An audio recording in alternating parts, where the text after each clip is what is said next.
車内に合わせてみたいと思います。合わないじゃん。おはようございます。アストロタイガー改造機の細です。今回は見ての通り、もう床板がボロボロなので、こちらの新しい床板を取り付けていきたいと思います。これからもキャンピングカーの動画を配信していきますので、チャンネル登録お願いします。それではまず、こちらの合板、車内に合わせてみたいと思います。板の詳細や価格につきましては、修理が完了してから他の価格も一緒にまとめて動画にしたいと思いますので、よろしくお願いします。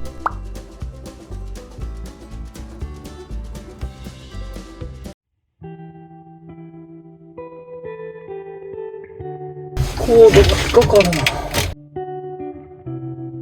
うわ、まだコードが引っかかるな。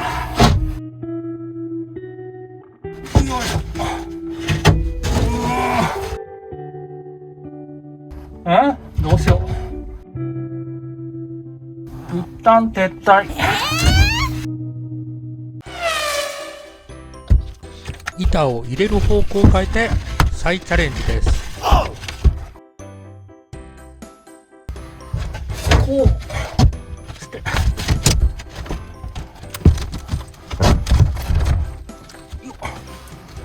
コード挟んでる。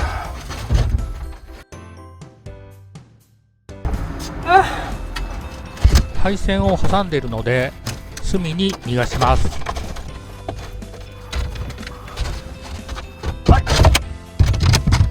そしたらコードを向こう行く。よいしょ。あれ入んないな。合わないじゃん。あそこの角が当たってるな。くそー。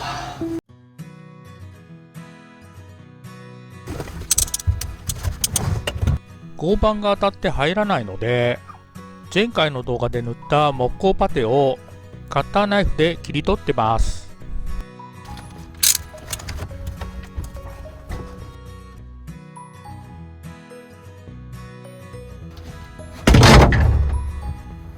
またコードを挟んでるので直します。この時サイクルキャリアの金具のカバーが取れて落ちてたのですが、気づいていませんでした。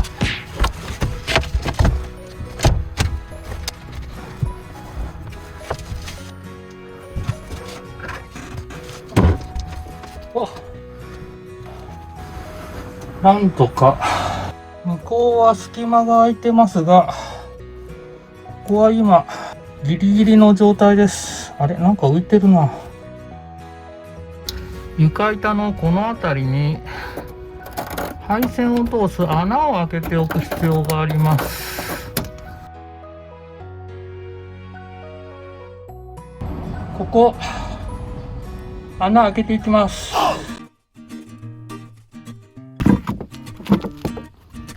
この大きさのドリルの刃を持ってないので、ジグソーで切っていきたいと思いますが、まずジグソーの刃を入れるためにドリルで穴を開けておきます。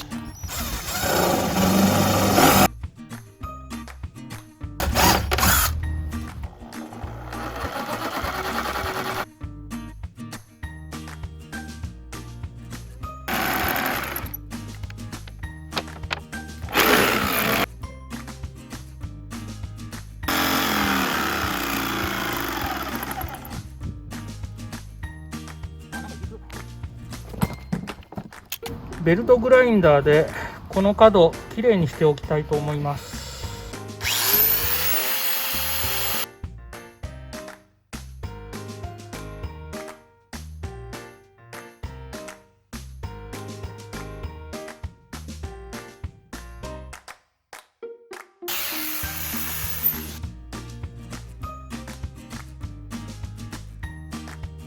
ちょっとずれてる気がするな。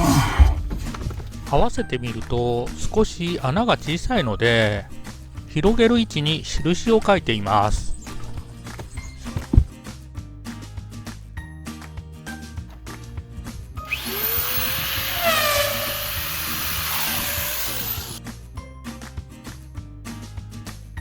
3回目にしてやっとコツがつかめてきました。いい感じになってきましたね。この3本はやっぱどっかで切ってギボシでつなぐしかないな。ポップアップルーフを取り外した動画でお伝えいたしましたが、オレンジ色は遮光灯、緑色はブレーキランプです。オレンジ色の配線をどっちにつないでも問題ないとは思いますが、一応印をつけてから切っています。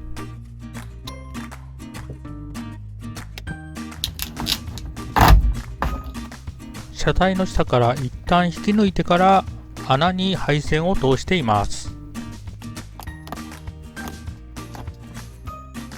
ギボシ端子を取り付けていきます。ギボシ端子でつなぎ直しました。よくできました。はい、今までこちらの豊臣のスポットクーラーを使っておりましたが、このスポットクーラーは風が上からしか出ませんので、下で作業すると風が直接当たりません。また結構幅も広いので邪魔になります。そこで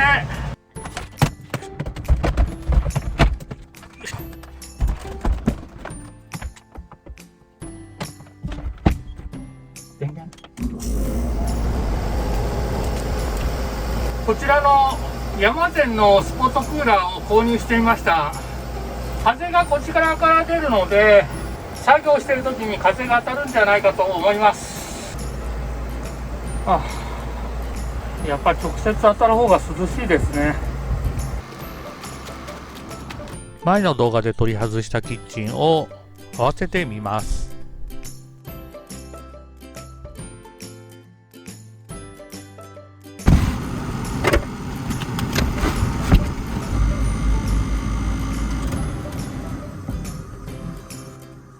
結構うるさいですね、これ。まだ床板もキッチンも固定してない状態ですけれども、とりあえず乗せてみました。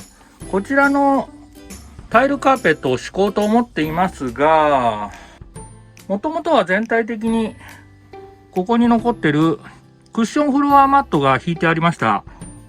ですので、キッチンのこの辺もクッションフロアマットだったんですが、こちらは板を取り付けると見えなくなるところなので、ここはそのままでもいいですし、マットを引くかどうかはちょっと悩んでいます。ただ、こちらのタンクの下、排水タンクの下だけはここ見えてしまうので、この部分だけはマットを引くかニスを塗るか化粧ベニヤを貼っておくかした方がいいかと思います。ちょっとどうするか今検討中です。なるほどね。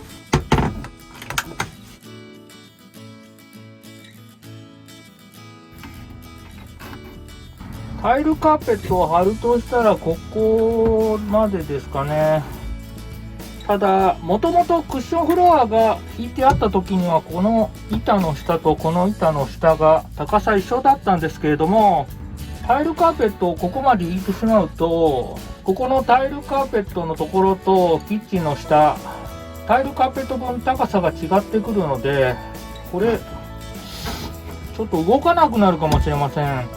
タイルカーペットの分だけここの下をカットすれば動くのは動くんですが、ベッドの板をこの板の上に乗せた時に荷重が乗っても大丈夫かちょっと心配ですね。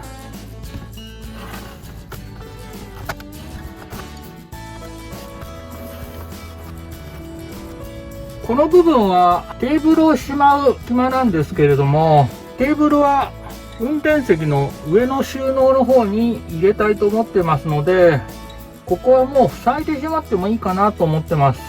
他に何か使い道があればいいんですが、皆さんこの隙間どのように使われてますでしょうか。よかったらコメントにてお願いいたします。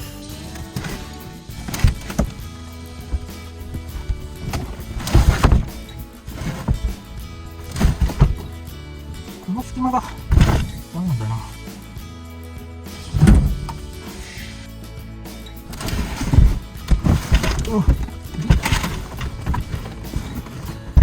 うわ、ダメだ。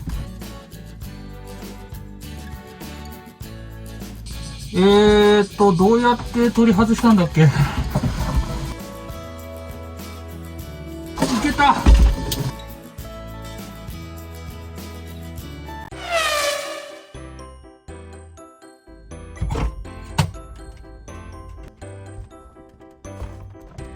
この山善のスポットクーラー、ここに取っ手があるんですけど、浅くてちょっと持ちにくいですね。下を持った方が安全に運べそうです。この床板を止めていくんですけれども、こちら側結構ネジたくさん使ってありましたので、すでに下に穴が結構開いています。なので、ここは元の穴を使って止めていきたいと思います。あと、何箇所か止めていくんですけれども、他の穴については、下の 5mm の板を止めているネジにかからないように下穴を開けて止めていきたいと思います。ここの穴を合わせるために、板の端、ここの部分に起点となる印をつけております。ここの印をもとに、ネジの穴位置を合わせていきたいと思います。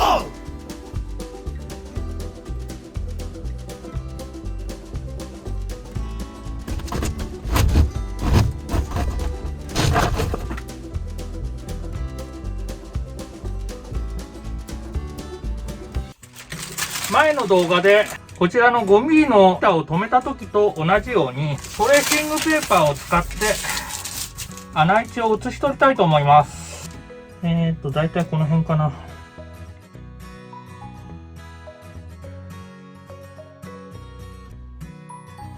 こちらに印をつけて次合わせていきます。まずはこの1、2、3、4、5箇所床板に写し取ります。起点を合わせてキリで印をつけていきます。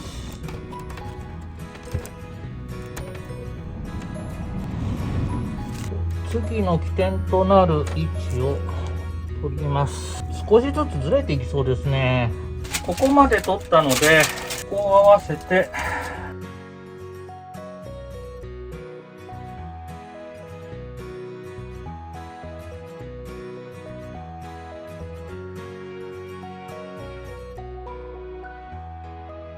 前回の動画の 5mm の板だと少しずれてても問題ないと思いますが、こちらは厚みが 12mm ありますので、こちらの台を使って穴を開けていきたいと思います。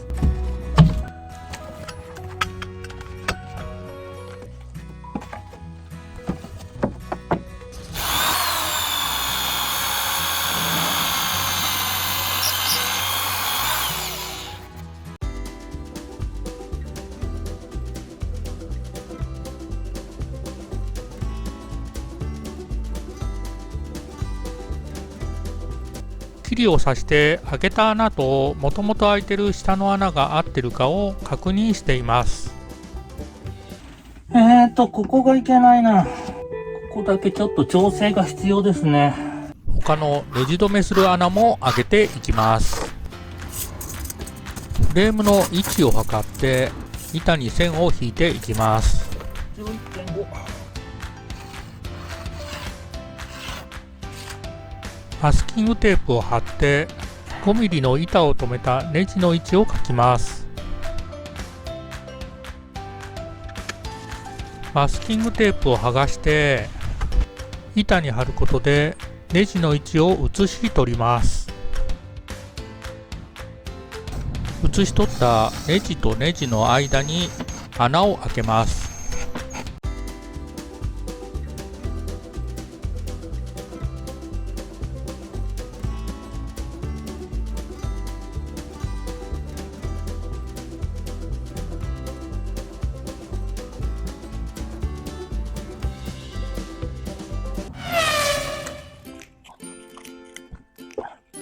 はい。昨日、床板の合板にネジ止めするための穴を開けていきました。この辺りの穴は下の穴と少しずれてたので調整しましたし、この辺の穴はフレームを狙って測って穴を開けたのですが、しっかりフレームと合ってるかどうか一旦合わせてみたいと思います。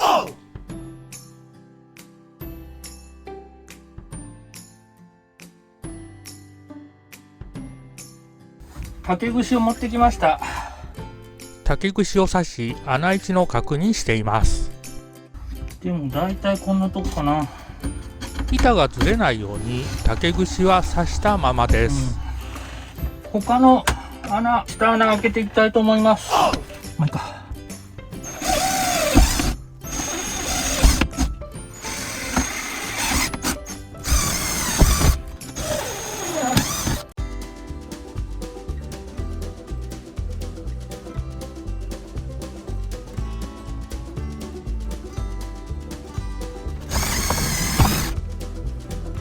よっしゃ。フレームの上ちゃんと留めてありますね。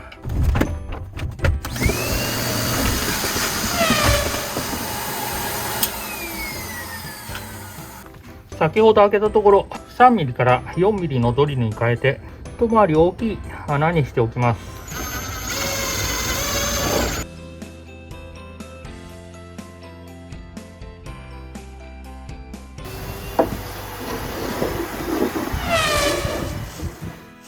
ホームセンターで木材用の保護塗料を買ってきました。キッチンの下どうしようかと思ってたんですけども、木目を生かして塗料を塗っていきたいと思います。最初はキッチンの下だけ塗る予定でしたが、防腐、防カビ、撥水のため全体に塗っていきます。ハケを使用して木目に沿ってたっぷりと吸い込ませ、夏は1から3時間、冬なら2から4時間乾燥後、2度塗りで仕上げます。とのことです。水を加えて塗りやすくします。粘度が高く塗りにくいときは 5% 以内で薄めてくださいとのことですので、私は適当に混ぜましたが、皆さんは測って薄めてください。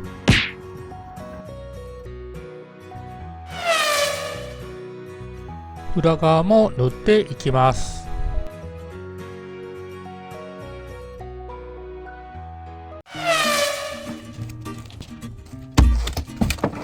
こちらの保護塗料は2回塗りなんですけれども、どうでしょう。1回目で十分綺麗じゃないかと思います。色合い的にはちょっと薄いんですけれども、表はこの1回で十分じゃないかと思います。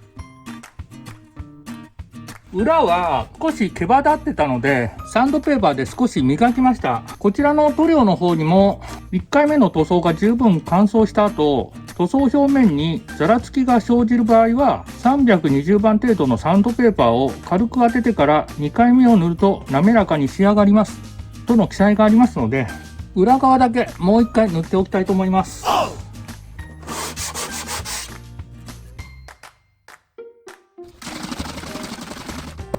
裏側2回目塗っていきます。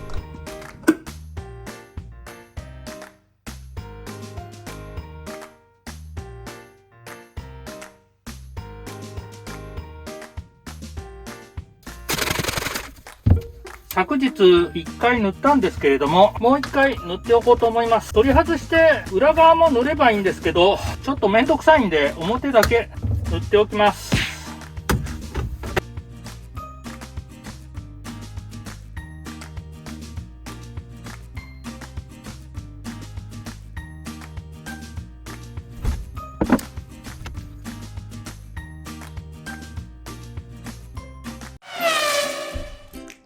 取り付ける前に、こちらの床に 5mm の隙間が空きますので、ここ少しでも有効利用するために、ダイソーで購入したアルミ保温シートをこちらに合わせて切って貼っていきたいと思います。薄いシートなので効果は不明です。両面テープがくっつかないので銀色の方を下にしました。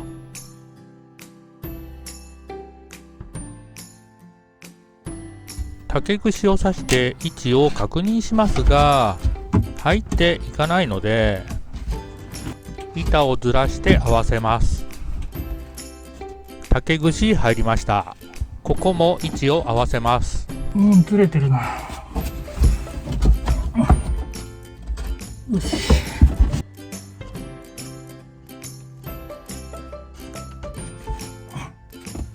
こんな感じかな。ホームセンターで太さ4ミリ、長さ30ミリのサラタッピング10本入りを5袋買ってきました。50本あれば多分足りるんじゃないかと思います。それでは止めていきます。端から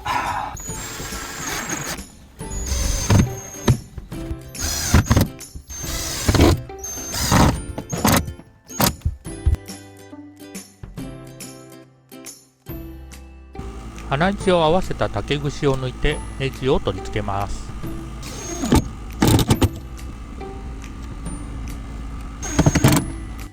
軽くネジを留めていきます。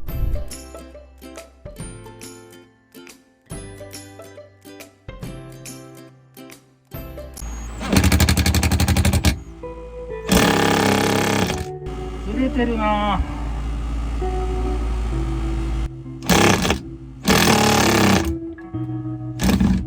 穴位置修正したはずなのに穴が開いません。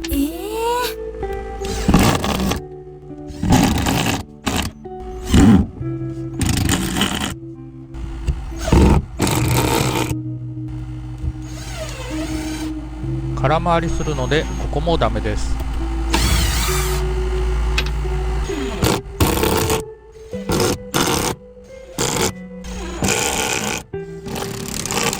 竹串を刺して確認したら少しずらしたら入りそうです。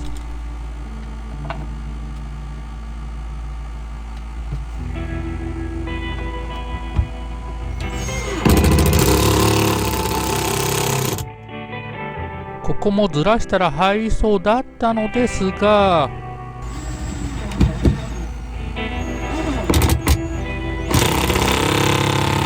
どうしても入っていきません。残念。合わせたはずなんですが、どうしてもここだけ合わないので開け直します。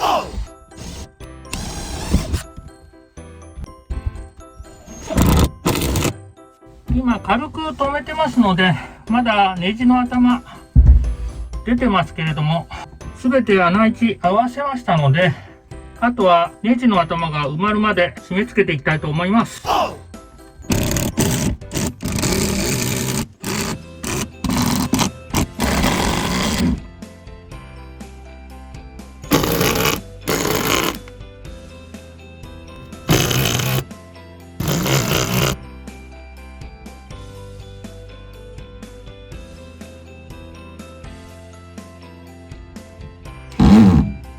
ネジの頭を舐めちゃったので取り外します。新しいネジで取り付け直します。